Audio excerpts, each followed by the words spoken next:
السلام علیکم دوستو، آج کی ویڈیو کی شروعات ایک انٹرسٹنگ کہانی سے کرتے ہیں۔ جنگل میں اقتدار کی لڑائی چل رہی تھی پرندوں اور جانوروں کے درمیان۔ جانور کہہ رہے تھے کہ جنگل کا بادشاہ شیر کو ہونا چاہیے، اور پرندے کہہ رہے تھے کہ جنگل کا بادشاہ عقاب کو ہونا چاہیے۔ اس طرح ان کے درمیان آپس میں لڑائی چل رہی تھی۔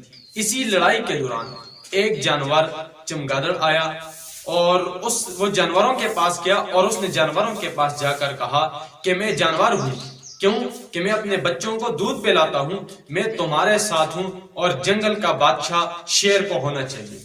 اور اس کے بعد وہ اڑتا ہوا وہ پرندوں کے پاس گیا اور پرندوں سے جا کر کہا کہ میں پرندہ ہوں کیونکہ میں اڑتا ہوں، اور جنگل کا بادشاہ عقاب کو ہونا چاہیے۔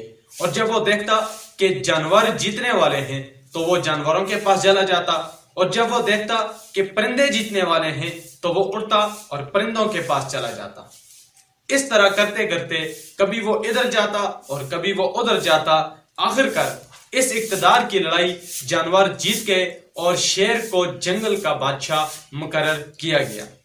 جب شیر جنگل کا بادشاہ مقرر ہو گیا، جانور اس لڑائی کو جیت گئے، تو وہ چمگادڑ فوراً اڑا اور جانوروں کے پاس گیا، اور جانوروں کے پاس جا کر اس نے کہا کہ مبارک ہو شیر صاحب، آپ تو جیت گئے، آپ جنگل کے بادشاہ بن گئے۔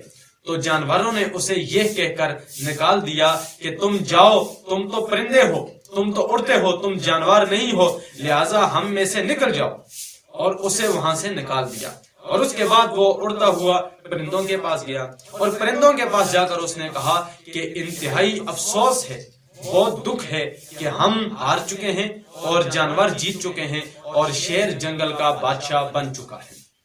اور ان پرندوں نے بھی اسے یہ کہہ کر نکال دیا کہ تم پرندے نہیں ہو، تم اپنے بچوں کو دودھ پلاتے ہو، اور یہ کہہ کر اسے نکال دیا۔ اس کے بعد یہ چمگادڑ نہ ادھر کی رہی اور نہ ادھر کی رہی۔